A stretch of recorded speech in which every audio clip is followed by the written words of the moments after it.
Hey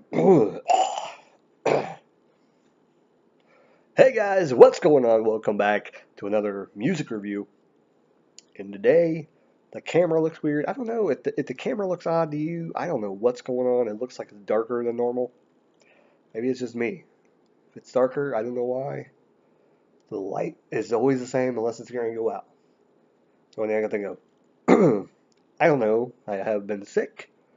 You see, I got a different shirt on in previous videos, so you're gonna see some videos with this on, some videos with the Shadows Fall shirt on, and I haven't even reviewed much of Shadows Fall, so that's kind of weird. I need to review them. I will. I'm heading that direction soon. But some of the recent albums, albums I'm a huge fan of, and today we're gonna be talking about Staind's Dysfunction CD from 1999, and I didn't remember to do the research. I think it came out in 1999, but sometimes Spotify, the dates are when they're available digitally, and my phone is charging, so I can't look it up to give you the correct information. So we'll just say it's around that time frame. But it said internet release on Spotify, but it is the original album. So let's go ahead and let's talk about Staind for a little bit in general. Staind in general, Aaron Lewis, I just ended up doing this. I just did one of his country albums, Center. So if you haven't checked that out, that's going to be up soon if it's not already up. I'm probably going to get that up before this one, though, I would assume. I would assume I'll get it up before this one. Probably will, because it'll probably be the next one that I upload. So you'll probably see that before this one. But I reviewed that one, and it got me wanting to listen to Staind, because in the album, I talk about how I love his voice. His voice is amazing. Aaron Lewis is probably one of the singers in my generation, that I enjoyed the hell out of. Something about his voice. It's kind of like Corey Taylor of Slipknot. There's just something about his voice. Phil Anselmo. Things about their voices. He's one of those guys that, and you can name him a billion different other singers that when you hear their voice, you know exactly who it is. And Aaron Lewis is one of those singers. So let's go ahead and let's get started. There was 9 songs on this CD. Don't comment yet. Don't comment yet. There is a secret track that was on the CD, so I'm not counting that because technically there was only 9 songs on there. But I'm going to talk about the secret track. So technically there was 10 tracks, but they did put it on Spotify as an actual track. The most annoying thing about Spotify trying to listen to this album was that uh, it was all the way down. Like, Staind has a ton of albums on Spotify. Like, all their albums are on Spotify. I'm pretty sure, unless they're missing one that I wasn't aware of. But so you have to scroll down through all their CDs to get to the very first one, almost like, oh, I kept on scrolling up a couple times, and a couple times I frayed, and I went to listen to some other song because I noticed somebody was listening to something else. And I'm like, oh, I want to listen to that real quick. And I had to go all the way back, scroll all the way back down, so it was a big pain in the ass. But anyway, let's talk about it. The number first. Yeah, anyways. Number 1, the track, number 1, Suffocate. So Suffocate is... So this was their first album, okay? And I remember buying the CD. I remember listening to it for the first time through a friend. But buying the CD and listening to it for the first time by yourself, you get sucked into Aaron's vocals immediately. And, you know, the first taste of what he can do, that's what you hear. Suffocate is a wonderful song. It is up there in the top songs of Staind's history.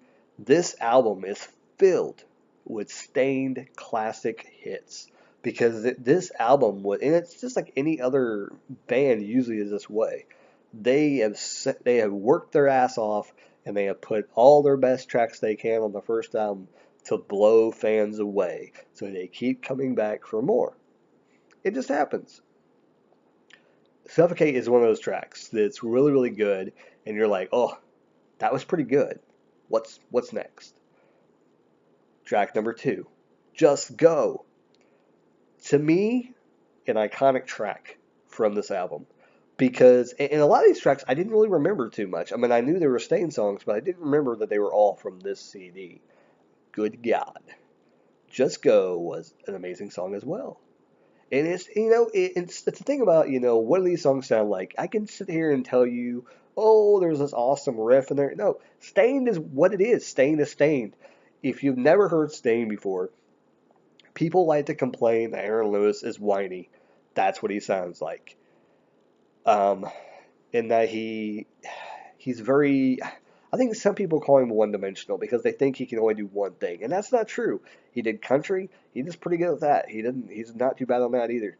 So he does, he can scream, he can sing, he can, kind of do the kind of cool Alice in Chains kind of thing. He kind of does that on some of the songs.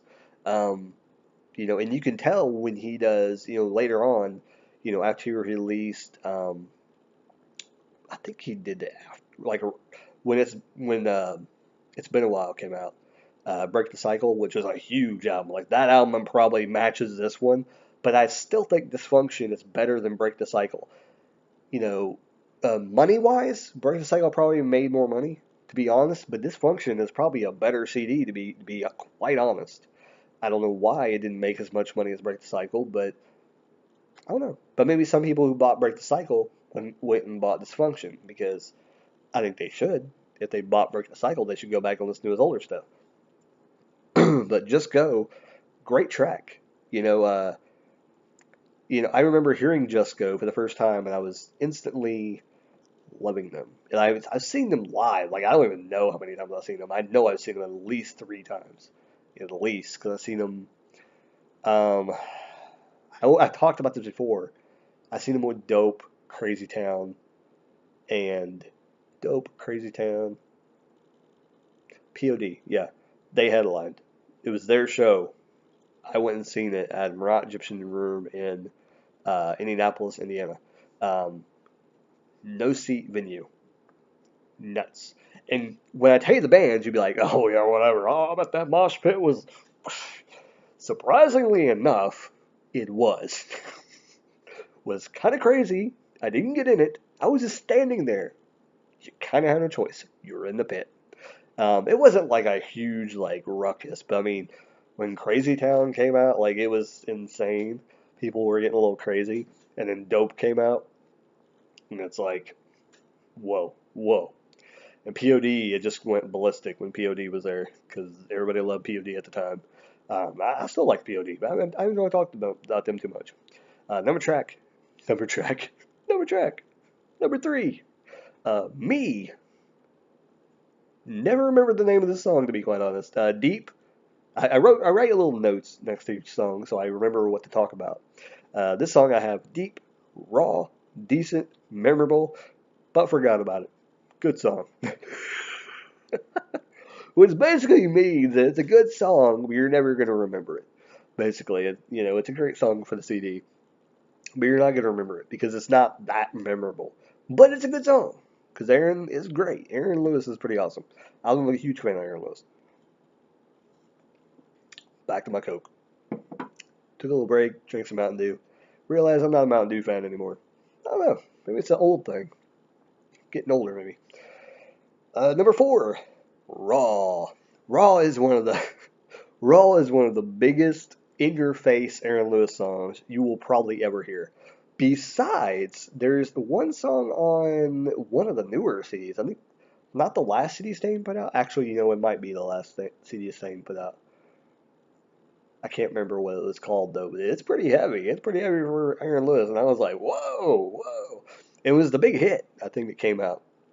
So, Aaron Lewis can go heavy. He can seriously go heavy. Raw is a pretty heavy song. Awesome track. Number 5, Mud Shovel. Second to Just Go. It's a great song. But here's the thing. This song played so much on the radio, and I remember going to see them. Also, they were with Korn. The year I went and seen Korn. The only time I seen Korn alone as a concert. Just Korn. I think there was Korn, Staind. I'm totally gonna forget who was there with them. I have no idea. It was Korn, Staind, and like a couple other bands. Was Deftones gonna be there? I don't think Deftones were there. God, that would have been an awesome one. It was a couple other bands. I think it was like a Dema. No, that's not it. That's another concert I went to. I went to concerts a lot back in the day. I went to any for a long time though. But anyway, the song just got old. Much older. They played it tons of times. Great song, great tempo, hook, everything. Just everything great about that could be in a song. Mud Shovel is an amazing track. Second, probably best song on this album. But they just played it way too much. I don't like to listen to it anymore. But it's a really good song. I think I actually gave it a listen. I listened to most of it, I think, before I skipped and went on to the next one. But it's a good song. Number 6, Home. Great melodic song on this album. Um, this and this and the next track pretty much tied for probably the third best song on this album. Like I said, Suffocate was a really good song, but it's just kind of a starter one to get you into it. Raw was really good too. Raw is probably right up there with being like right under, like right the bridge of to the good to the kind of lackluster songs. But every song on here was really really good. There's one song I'll get to, or I'll tell you I was just like, meh, it's okay. 7, A flat. Grooving Lewis. This was a song kind of like Raw, where it was kind of like whoa, whoa, whoa, whoa, and it shows both sides, him screaming and him singing, and everything in between. Like this shows his range, his everything he got in A flat. If Suffocate got you into the CD and wanting to listen to more, A flat is the one that said, "Yep, I like this band. I'm going to continue to listen to them." Because he showed you everything in A flat, and it's probably up there with one of my favorite Staind songs, but I just didn't know the name of it. But I mean, wow.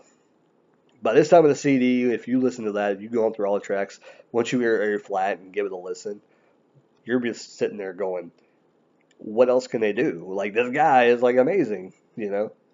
You would fall in love, you know." Track number 8, Crawl.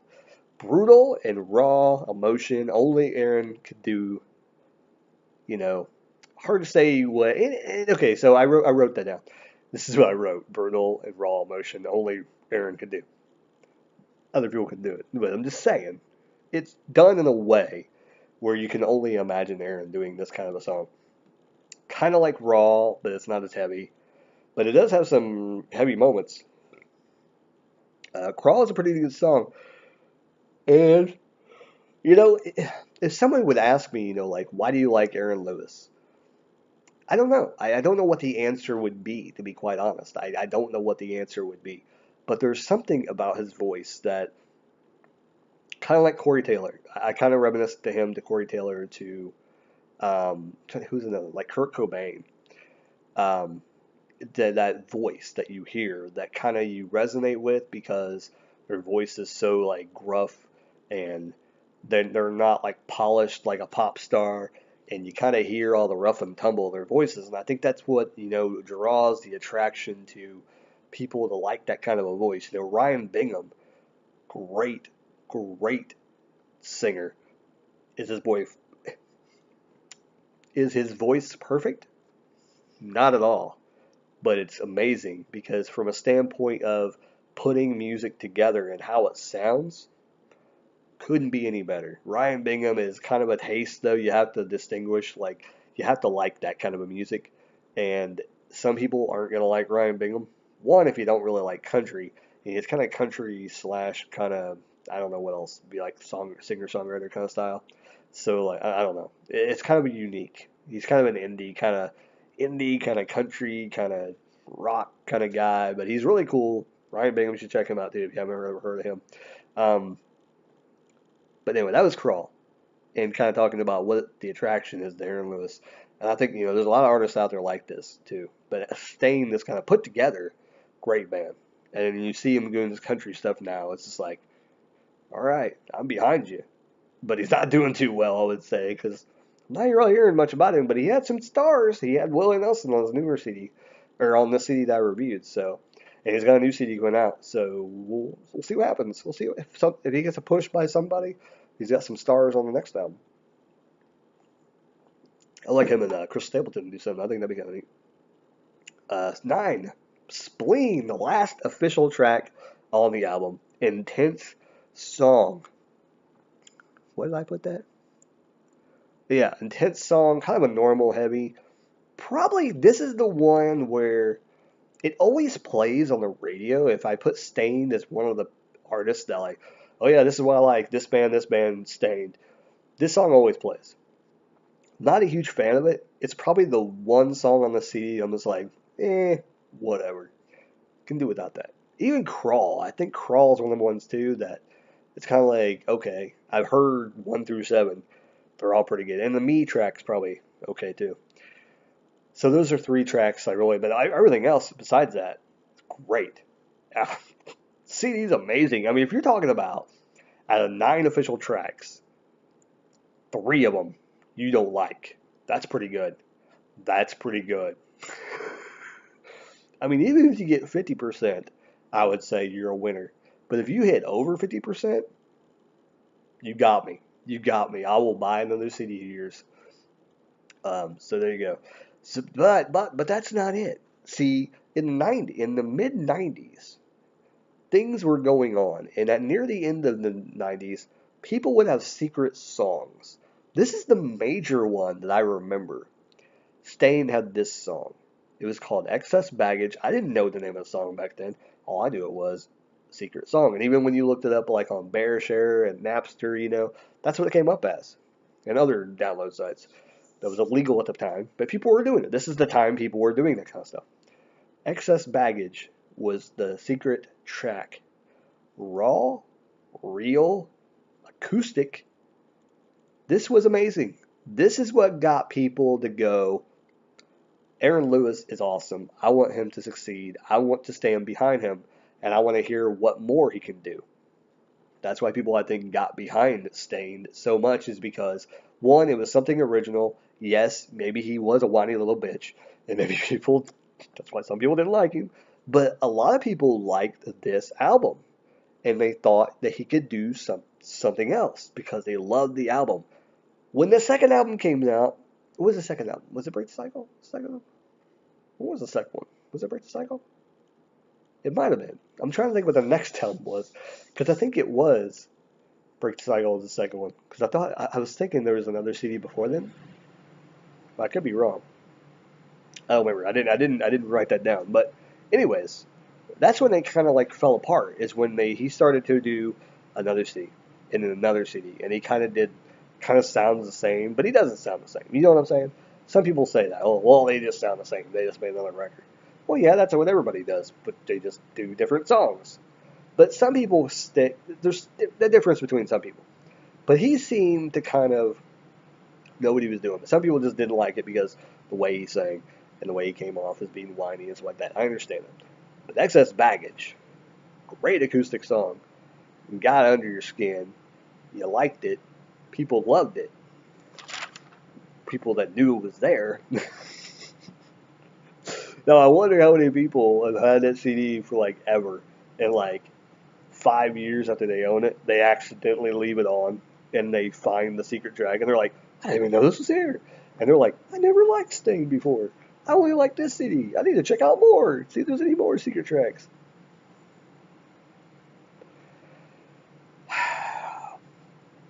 Wow. That's all I gotta say. Anyways, there is my review of Staind Dysfunction. Great album of Staind. We'll definitely be doing more Staind and Aaron Lewis albums in the future. I love Aaron Lewis. Aaron Lewis is amazing. I would probably marry him. Okay, maybe not. That's Corey Taylor.